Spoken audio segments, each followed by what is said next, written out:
Kosisikele Afrika Malubhakanyiso pondolwayo izwa imithandazo yethu Nkosi sikelela thina losapho lwayo Nkosi sikelele Afrika Malubhakanyiso pondolwayo izwa imithandazo yethu Nkosi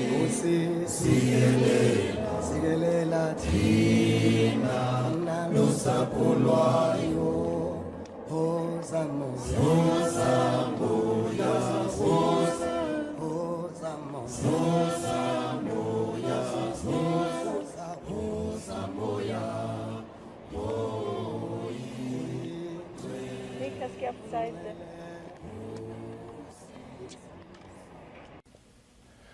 My name is Richmond Bongani Mahlangu.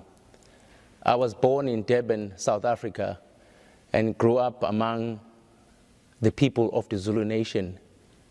Both of my parents did not have any formal education. My father left home at 5 o'clock in the morning to go to work, and we did not see him until 5 o'clock in the evening. My father was a very interesting man. He was a man of a very few words, very quiet, kind of distance. I never really knew what he was thinking. But like any other child, I admired my father. My father was a leader of a congregation, and that meant the world to me. He had this song that he used to like to sing at the congregation that I hear even today, and it reminds me a lot of my young years as an African boy back in South Africa. And here it goes. Bathu zobuya mfana uzungeze imizi yamadoda ayasebenza owakho amshiya nobani. And I never forgotten that sound. My mother, on the other hand, she was a very quiet woman. She spent most of her days working and cleaning at home, making sure that we had everything that we needed. But most importantly, making sure that we were going to school and doing our chores. My parents stressed three things to us as children: education, religion, and be respectful. They wanted us to be respectful to everybody, especially to adults. It's a very big part of the African culture. Children have to be respectful to their elderly. And secondly, the church. The congregation was held at my house, so nobody could miss church at my house. We were going to church at all costs. And the last one was education. My parents basically wanted us to get an education because they believed that it would make our lives better than theirs. They were blessed with 5 children, 3 girls, my brother, and I was the baby of the family. When I was 12 years old, all of a sudden, my father collapsed and ended up dying, leaving my mother with 5 children, no formal education, and had to somehow raise us. Zulu Dreams, from apartheid to the Ivy League. Dream big. Change the world by committing to higher education. Richmond Mahlangu did, and it changed his world. On January 14th, 1964, a young boy was born on what was an otherwise uneventful day into the apartheid regime in the township of Durban, South Africa. His name is Richmond Bongani Malangu, and it was on that day a man whose dreams, combined with his unshakable commitment to attain those dreams, would change not only his life and the lives of his children, but which also provides a real-life example with the potential to alter the course of life for any child anywhere in the world who embraces the dream and is willing to work hard to attain the dream. This video presents a glimpse of the deeply inspiring story of how one man overcame overwhelming odds of crushing apartheid, deep poverty, uneducated parents, and quite literally having no possessions, not even indoor plumbing, yet who decided as a very young boy that he wanted to improve his circumstances and made the difficult choices about which path to take to help make that possible, and then committed himself to make whatever sacrifice was necessary to reach that goal, and be assured there were many, despite the multiple setbacks which cast themselves in his path to the achievement of his dream.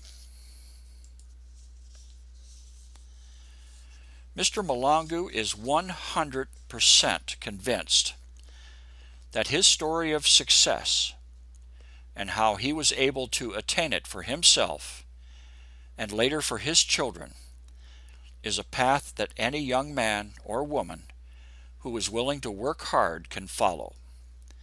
So much so that he has created a video presentation about his personal life story to make it possible for students across Nevada, across the nation, and even around the world to attain a like change in their life.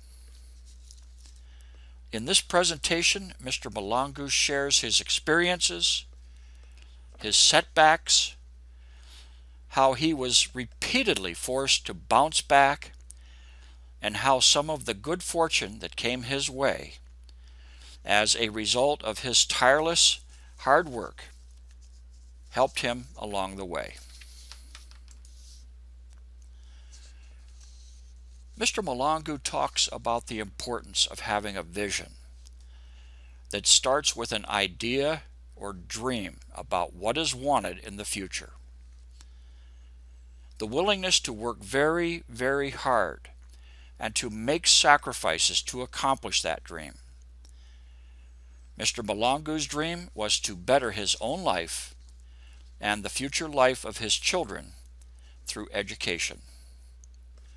Now, he had to figure out a way to get that education, because growing up under an apartheid regime in South Africa made the task of getting a good education an almost impossible objective.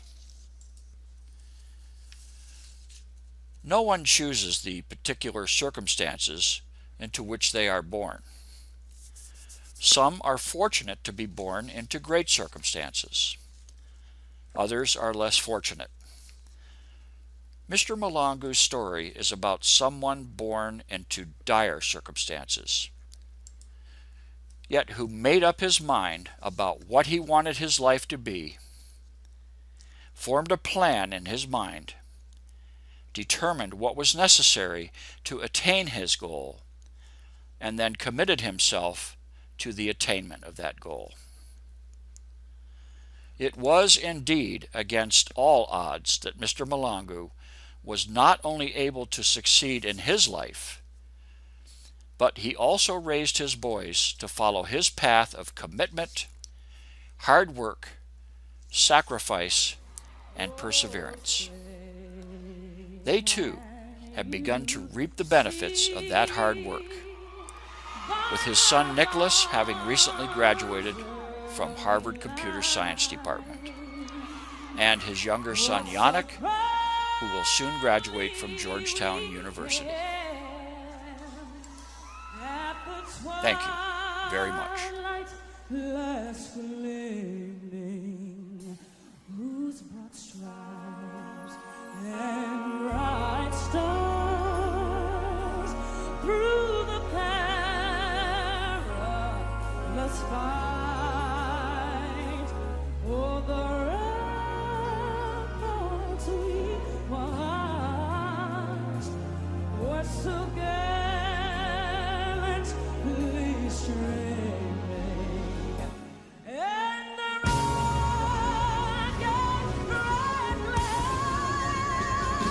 of the bombs bursting in air gave Peru through the night that our flag was still there. Say,